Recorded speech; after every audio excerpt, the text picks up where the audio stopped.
इस वीडियो में method of purification of compound देखने वाले हैं, जिसमें हम लोग क्रिस्टलाइजेशन, डिस्टिलेशन एंड जो तुम्हारा रिटार्डेशन फैक्टर वाला जो क्वेश्चन आता है उसको भी देखेंगे with the numerical and notes में डिस्क्रिप्शन में मिल जाएंगे। So you can expect +4 marks from this video if you watch it completely and याद करते हो अच्छे से। सो इसमें एनसीईआरटी इंपॉर्टेंट होती है, तो एनसीईआरटी की रीडिंग भी करेंगे एंड तुम्हें शॉर्ट क्लिप में भी मैं दे दूंगा। सो स्टार्ट करते हैं। सबसे पहले होता है करना क्या एग्जैक्टली। सो बेसिकली तुम्हें करना है कि ऑर्गेनिक कंपाउंड की प्यूरिफिकेशन। इसमें होगा क्या, तुम्हारे पास कोई भी जो ऑर्गेनिक कंपाउंड होता है नेचर से निकालते हो, उसके साथ कुछ इम्प्योरिटी होती है। मतलब कोई भी चीज़ निकालोगे मतलब नेचर से, तो उसमें कुछ तुम्हें चाहिए और कुछ नहीं चाहिए। जो नहीं चाहिए वो इम्प्योरिटी है, तो उसको निकालने के 5 मेथड्स हैं बेसिकली, सब्लिमेशन, क्रिस्टलाइजेशन, ये सारे मेथड्स हैं। एक एक करके इनको देखते हैं। तो स्टार्ट करते हैं बेसिकली। ओके, तो स्टार्ट करते हैं। सबसे पहला मेथड है हमारे पास सब्लिमेशन। तो सब्लिमेशन में क्या होता है तुम्हारे पास यार, तो सब्लिमेशन में होता क्या है, तुम्हारे पास होगा क्या कि एक तुम्हारे पास जो इम्प्योरिटी रहेगी, क्या होगी तुम्हारे पास जो इम्प्योरिटी रहेगी, मतलब तुम्हारे पास अगर कोई ऐसी चीज़ है जो इम्प्योरिटी है, वो इम्प्योरिटी नॉन सब्लिमेबल हो। क्या हो, नॉन सब्लिमेबल। दैट मीन्स एक कंपाउंड तुम्हारा उड़ जाए, एक ना उड़े। दैट मीन्स जो तुम्हारा ऑर्गेनिक में है, ऑर्गेनिक कंपाउंड में जो इम्प्योरिटी, अगर इम्प्योरिटी सब्लिमेट नहीं करती, दैट मीन्स सॉलिड से गैस में नहीं जाती है, तो तुम क्या मेथड यूज करोगे, सब्लिमेशन। समझ गए बात को, मतलब एक ऐसी इम्प्योरिटी है जो कि उड़ती नहीं है, सब्लिमेट नहीं होती है, दैट मीन्स तुम्हें सब्लिमेशन मेथड यूज करना है। एक रह जाएगा, एक नहीं जाएगा।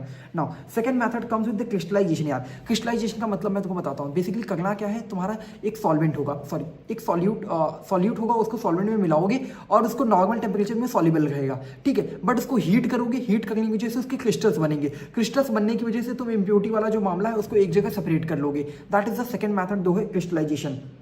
तो इसमें क्या होता है तुम्हारा basically purification of solid organic compound based होता है डिफरेंस सॉलिबिलिटी के डिफरेंस पे ये बेस होता है। एंड जो इम्प्योरिटीज होती है स्विचेबल सॉल्वेंट में डाल दो और उसके बाद कुछ रूम टेम्परेचर पे होता है, उसको हीट करो, फिर कूल डाउन पे क्रिस्टल्स बन जाते हैं। यही वाला बवाल है, इसको देख लो थोड़ा बहुत। एंड जो कि इंपॉर्टेंट है, जो कि इसमें ज़्यादा क्वेश्चन इस तरह नहीं आएगा, बट याद रखें सॉलिबिलिटीज के डिफरेंस पे क्या बनता है, क्रिस्टलाइजेशन। क्रिस्टलाइजेशन में तुम उसको डिफरेंट टेम्परेचर से बवाल होता है, ये क्या क्वेश्चन बन जाएगा, बता रहा हूँ ना जो part. So next method comes with the distillation. Distillation method में तुम्हारे पास क्या होता है, बेसिकली तुमको एक और चीज दिखा देता हूं जो कि हमारे पास नोट्स हैं। दैट इज क्रिस्टलाइजेशन में क्या कह सकते हो, क्या होगा, डिफरेंस होगा सॉलिबिलिटीज में। एंड डिस्टिलेशन में तुम्हारा बॉइलिंग पॉइंट का डिफरेंस होगा। डिस्टिलेशन में क्या होगा, बॉइलिंग पॉइंट का डिफरेंस। अब बताता हूँ होगा क्या। ये मेथड तब तुम यूज करोगे जब तुम्हारे पास क्या हो, डिफरेंस हो बॉइलिंग पॉइंट में। दैट मीन्स एक वॉलेटाइल लिक्विड हो, एक नॉन वॉलेटाइल इम्प्योरिटी है। दैट मीन्स एक तुम क्या करोगे, इसमें इम्प्योरिटी भी है और तुम्हारा सॉल्यूट भी है ना। बेसिकली एक गर्म करोगे और बॉइलिंग पॉइंट में डिफरेंस है, एक उड़ जाएगा, एक नहीं उड़ेगा। That is distillation. तो एक ये तरीका अपना लेना। और दूसरा एक होता है डिफरेंस इन, पहली बात एक नॉन वॉलेटाइल एक वॉलेटाइल हो, और दूसरा पॉइंट क्या है तुम्हारे पास, जब लिक्विड में क्या हो, सफिशिएंट डिफरेंस हो बॉइलिंग पॉइंट में। बॉइलिंग पॉइंट के डिफरेंस जब होगा, बॉइलिंग पॉइंट में जब डिफरेंस होगा, तब तुम क्या यूज करोगे, डिस्टिलेशन का मेथड। एग्जांपल बहुत इंपॉर्टेंट है जो कि जेईई मेन में आया हुआ है। दैट इज क्लोरोफॉर्म और एनिलीन। क्लोरोफॉर्म एनिलीन में देखोगे जो डिफरेंस है बॉइलिंग पॉइंट में वो क्या है, तो इन दोनों के डिफरेंस इन बॉइलिंग पॉइंट की वजह से क्या होगा तुम्हारा, क्या यूज करोगे, डिस्टिलेशन मेथड। ठीक है यार। ना अब होता क्या है, देख होगा क्या, एक गरम करेगा एंड जो जिसका बॉइलिंग पॉइंट कम रहेगा वो बॉयल होगा, उसकी वेपर्स बनेंगे, उधर इधर भाग जाएगा और इधर उधर भाग पे उसके बाद कंडेंस कर देंगे। कंडेंस करने के बाद वो लिक्विड तुम्हें फिर से मिल जाएगा। दैट मीन्स जिसका बॉइलिंग पॉइंट कम होगा वो उड़ेगा, उड़ने के बाद उसको मैं एक ठंडा कर दूंगा, ठंडा करके फिर से वो लिक्विड मुझे मिल जाएगा, फिर उसको एक जगह सेपरेट कर लिया। That is distillation. नाउ अब दूसरा होता है तुम्हारा फ्रैक्शनल डिस्टिलेशन। फ्रैक्शनल डिस्टिलेशन में क्या होता है भाई यार, फ्रैक्शनल डिस्टिलेशन में कुछ होता है, बॉइलिंग पॉइंट का डिफरेंस होगा। क्या होगा, बॉइलिंग पॉइंट का डिफरेंस होगा, बट ज्यादा बॉइलिंग पॉइंट का डिफरेंस नहीं है। अगर तुम इसी में सोचो, अगर बॉइलिंग पॉइंट का डिफरेंस ज्यादा नहीं होता, यहाँ पर देख रहे हो बॉइलिंग पॉइंट का डिफरेंस अच्छा खासा 100 का है ना, बट ऐसा कंपाउंड, ऐसी इम्प्योरिटी हो या फिर कुछ हो जिसमें बॉइलिंग पॉइंट का डिफरेंस ज़्यादा ना हो, तो उसमें क्या करोगे तुम, यहाँ से जो गैस उड़ रही है, तुम्हें एक्चुअल में चीज़ है, ये जो गैस उड़ रही है, अगर बॉइलिंग पॉइंट का डिफरेंस कम होगा तो दोनों गैस उड़ जाएंगी ना भाई, दोनों गैस उड़ जाएंगी। तो ये तुम नहीं चाहते हो। तो जब दोनों गैस नहीं चाहते उड़ जाए तो क्या करोगे, बताता हूँ क्या करोगे। तो करोगे क्या, एक गैस जब उड़ने लगे, क्या हो, एक गैस जब उड़ने लगी तो उस गैस को रोको। दैट मीन्स उसके एक गैस उड़ रही हो, उसको क्या करो, जो डिफरेंस आएगा दैट मीन्स उसको मिनिमाइज करने के लिए तुम यहाँ पत्थर डाल दो। पत्थर डालोगे क्या होगा, एक गैस जो भाग सकता है उसको भागने दो, वो टकरा के जाएगा। दैट मीन्स एक के लिए मुश्किल हो जाएगा बहुत ज़्यादा, एक के लिए थोड़ा कम मुश्किल रहेगा, जिसके लिए कम मुश्किल रहेगा वो भाग जाएगा, फिर उसको कंडेंस करो, अलग कर लो। दैट इज तुम्हारा हो जाएगा तुम्हारा फ्रैक्शनल डिस्टिलेशन। एंड इसमें तुमको एग्जाम्पल याद रखना है, जैसे क्या होता है, crude oil in petroleum industry में यूज होता है। ये एग्जाम्पल बहुत इंपॉर्टेंट इंपॉर्टेंट है, crude oil in petroleum industry. Now coming the next part जो कि है डिस्टिलेशन अंडर रिड्यूस प्रेशर। ये मेथड कब यूज करोगे यार? ये डिस्टिलेशन अंडर रिड्यूस प्रेशर तब तुम यूज करोगे या तो तुम्हें एक ऐसा कंपाउंड मिल जाए जिसकी बॉइलिंग पॉइंट बहुत ज्यादा है, तुम उतना टेम्परेचर ही लेबोरेटरी में नहीं मेंटेन कर पा रहे हो। पहला पॉइंट कम यूज करना है जब तुम लेबोरेटरी में इतना टेम्परेचर ही नहीं मेंटेन कर पाओगे। और सेकंड पॉइंट तुम्हारा क्या है कि सेकंड पॉइंट तुम्हारा क्या है, विच हाईली एंड और इतना ज़्यादा और इतना मान लो एक बहुत ज़्यादा टेम्परेचर है जो कि तुम मेंटेन ही नहीं कर पाएगा। दूसरा पॉइंट क्या है कि इतना कम टेम्परेचर है उसका बॉइलिंग पॉइंट कि साला थोड़ा सा और ज़्यादा बॉइल कर दिया तो डिकम्पोज हो जाएगा, मतलब टूट जा रहा है, बेसिकली उस तरीके से हो रहा है। तो तुम क्या कर जाओगे, तो तब तुमको यूज़ करना है डिस्टिलेशन में ज़्यादा बॉइलिंग पॉइंट की रिक्वायरमेंट हो या फिर बहुत कम बॉइलिंग पॉइंट हो। दो मेथड में दो चीज़ की वजह से यूज़ करना है। एग्जाम्पल तुम्हारा क्या है जो कि एग्जाम में आ सकता है, जो कि है ग्लिसरॉल को सेपरेट करते हैं spent like in soap industry में। समझा क्या भाई, समझ आया क्या? गुड यार, इतना समझ गया ना। अभी तेरे को फिर से बता देता हूँ क्या था। अब आजा रिवीजन करते हैं। क्रिस्टलाइजेशन में क्या होगा, डिफरेंस होगा सॉलिबिलिटीज में, एंड तुम्हारा क्या हो जाएगा डिफरेंस सॉलिबिलिटीज में। और डिस्टिलेशन में क्या होगा, बॉइलिंग पॉइंट का डिफरेंस होगा। एग्जांपल क्या है, क्लोरोफॉर्म एंड एनिलीन, ठीक है। क्लोरोफॉर्म वही बॉइलिंग पॉइंट का डिफरेंस, इसलिए बेहोश करने वाला वही किडनैपिंग वाला, ठीक है। तुमने किसी को किडनैप किया है क्या कभी? किसको किया है? नहीं करना।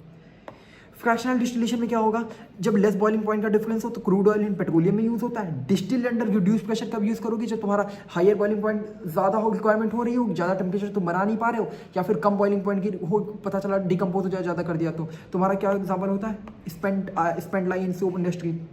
Now coming with the steam distillation.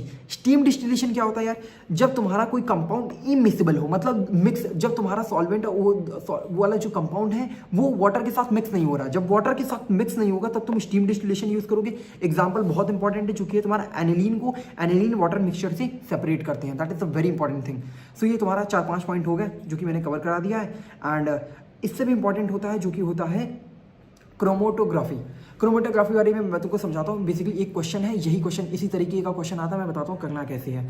ये क्वेश्चन बहुत इंपॉर्टेंट है ना, तो 2-3 बार फंस जाएगा, तो देख लेना, बताता कैसा है इसको। देखो होगा क्या, तुम्हें निकालना होता है रिटार्डेशन फैक्टर। क्या निकालना होगा तुम्हें पेपर में, तुम्हें रिटार्डेशन फैक्टर निकालना होगा। क्या वेट अ मिनट, क्या है यार, पेपर में तुम्हें क्या निकालना होता है, रिटार्डेशन फैक्टर। अब इसका मतलब क्या है यार, रिटार्डेशन फैक्टर का मैं बस फॉर्मूला बता रहा हूँ अभी के लिए, ये देखो, और जो करना है वो बाद में कराऊंगा। रिटार्डेशन फैक्टर का मतलब क्या होता है, बेसिकली तुमको क्या होगा, इसको समझाता हूँ, एक सेकंड आ जाओ। समझा ही रहे, अच्छे से समझा रहे तो कि नहीं भाई? करा रहे हो भैया तो सही से करा दो, थोड़ा समझदारी भी आ जाए। तो आ जाओ। रिटार्डेशन फैक्टर में होगा क्या, देख तेरे पास होगा एक, तेरे पास क्रोमेटोग्राफिक थिन लेयर एक प्लेट होगी, इसको कहते हैं थिन लेयर क्रोमेटोग्राफी की प्लेट है। बेसिकली ये पूरी प्लेट है, क्या है, ये यहाँ से यहाँ तक पूरी प्लेट है, ठीक है भाई, ये यहाँ से यहाँ तक की पूरी प्लेट है। अगर तेरे को प्लेट लेंथ गिवन होगी तो ये, अब ये प्लेट की लेंथ होगी, करना क्या है तेरे पास, मान ली मैं जैसे एग्जाम्पल देता हूँ, मान ली ये प्लेट है, ये थिन लेयर क्रोमेटोग्राफी प्लेट है। इसमें क्या करेगा तू, अगर मान ली ये पेपर है, अगर मान ली ये पेपर है, इस पेपर में तूने इंक लगा दिया। अब इंक लगा के इसको पानी में डाला तो होगा क्या, वो पानी भी ऊपर जाएगा और जो इंक लगा था वो भी ऊपर जाएगा ना। तो अब ये पानी और इंक कितना ऊपर गया है उसी के ऊपर डिस्कशन करते हैं। तो बेसिकली होगा क्या, पहले पढ़े हुए तो समझ आ जाएगा, बस समझाता हूँ। तो बेसिकली होगा क्या, ये दोनों ऊपर जाएंगे, जो यहाँ पर जो सॉल्यूट होगा वो सॉल्यूट भी ऊपर जाएगा और जो सॉल्वेंट है वो भी ऊपर जाएगा। तो रिटार्डेशन फैक्टर कहता क्या है, रिटार्डेशन फैक्टर कहता है कि distance move by substance from the base line.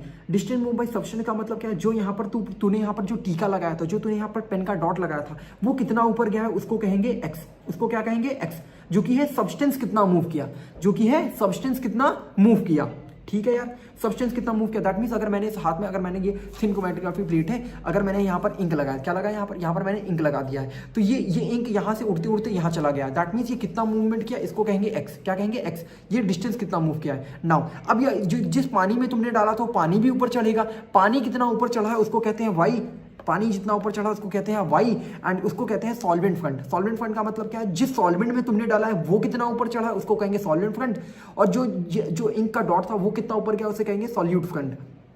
तो जो तुम्हारा रिटार्डेशन फैक्टर का फॉर्मूला होता है वो क्या होता है यार, वो होता है एक्स बाई वाई। इसका मतलब मैं तुमको समझाता हूँ, क्वेश्चन करके दिखाता हूँ एग्जैक्टली होगा क्या। बेसिकली आ जाओ क्वेश्चन से करते हैं। तो मैंने क्या बता दिया, रिटार्डेशन फैक्टर क्या होगा, सॉल्यूट बेस लाइन से कितना ऊपर है एंड सॉल्वेंट बेस लाइन से कितना ऊपर है। सॉल्यूट मतलब वो डॉट कितना ऊपर गया था एंड सॉल्वेंट क्या है, जो पानी कितना ऊपर गया था। तो बेसिकली रिटार्डेशन फैक्टर में स्टार्ट करते हैं न्यूमेरिकल के साथ। बेसिकली तुम्हारे पास क्या है, ये थिन क्रोमेटोग्राफी प्लेट है। आज वो क्वेश्चन पढ़ते हैं। Following chromatography watch developed adsorption है, फलाना ढमकाना का, मेरे को इससे मतलब नहीं है, टीएलसी प्लेट है। अब देखते हैं, ये गिवन है कि ये 6 सेंटीमीटर का, पूरा 6 सेंटीमीटर का गिवन है, प्लेट पूरी 6 सेंटीमीटर की है भाई। नाउ अब बात करते हैं ये कुछ, ये बेस लाइन है, क्या है, ये बेस लाइन उन्होंने बना के रखी 0.5 सेंटीमीटर की। वेरी गुड यार।